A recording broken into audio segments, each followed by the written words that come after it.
తాడేపల్లిగూడెం అన్నపూర్ణగాను ప్రముఖ విద్యాసంస్థలకు ప్రసిద్ధి చెందిన ప్రాంతం. 1955లో ఏర్పడిన తాడేపల్లిగూడెం నియోజకవర్గం జిల్లాలోని వాణిజ్య కేంద్రాలలో ముఖ్యమైనది. ఇంత ఘనచరిత్ర ఉన్న తాడేపల్లిగూడెంలో ఇప్పుడు రాజకీయాలు వేడెక్కాయి. ఇక్కడ ఓటర్లు సైతం విలక్షణ తీర్పు ఇస్తుంటారు. 2 సార్లు మినహా ఇక్కడ పోటీ చేసిన అభ్యర్థులు ఎవరూ రెండోసారి గెలిచిన దాఖలాలు లేవు. ప్రస్తుతం తాడేపల్లిగూడెంలో జనసేన పార్టీ క్రియాశీలకంగా వ్యవహరిస్తోంది. ఆ పార్టీ నేత బొలిశెట్టి శ్రీనివాస్ నిత్యం సమస్యలపై పోరాడుతూ ప్రజల్లో ఉంటున్నారు. 2 నెలల్లో ఎన్నికలు రానున్న నేపథ్యంలో తాడేపల్లిగూడెంపై ఎవరు జెండా ఎగరవేస్తారనే చర్చ ఇప్పుడు సర్వత్రా మొదలైంది.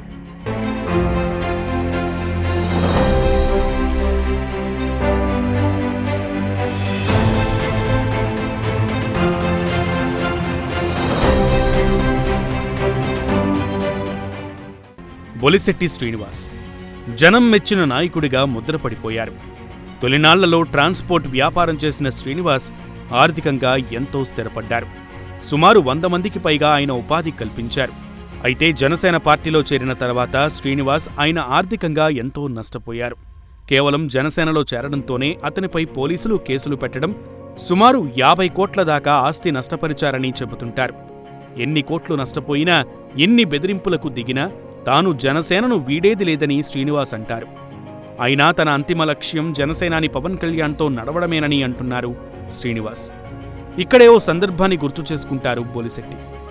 జనసేనలో చేరిక ముందు పవన్ కళ్యాణ్ తనతో అన్న మాటలకు ఆయన పార్టీలో కొనసాగుతున్నారట. మీలాంటి బలమైన వ్యక్తులు నాతో ఉంటారా అని పవన్ అడగడంతో ఆర్థికంగా ఎంతో నష్టపోయినా పర్వాలేదు గాని పవన్ను జనసేనను వీడేది లేదని కంకణం కట్టుకున్నారట. పైగా ఓ ప్రెస్ మీట్లో బొలిశెట్టి శ్రీనివాస్ లాంటి వాళ్లు 10 మంది ఉంటే ఈరోజు జనసేన రూపురేఖలు వేరేలా ఉండేవని ఆయన గురించి పవన్ మెచ్చుకున్నారంటే ఆయన విధేయత ఏంటో, ఎలాంటిదో అర్థమవుతుంది.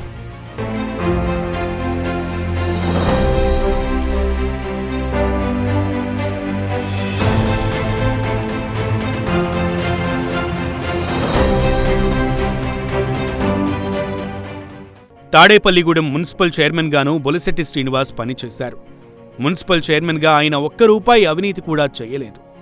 పైగా అవినీతి నిరూపిస్తే తనను ఉరితీయాలంటూ బహిరంగంగా సవాల్ విసిరారు బొలిశెట్టి శ్రీనివాస్. సుమారు ₹50 లక్షల సొంత నిధులతో పార్కులు, లైట్లు వంటి అభివృద్ధి కార్యక్రమాలు చేశారు. పదవిపై వ్యామోహం లేని వ్యక్తిగా ఆయన పేరు పొందారు. 2019లో శ్రీనివాస్ తాడేపల్లిగూడెం ఎన్నికల్లో పోటీ చేశారు. ఆ ఎన్నికల్లో ఆయనకు 21.58 ఓట్ షేర్ వచ్చింది. టీడీపీ నుంచి పోటీ చేసిన వెంకట మధుసూదనరావు 32.35% ఓట్ షేర్ సాధించారు.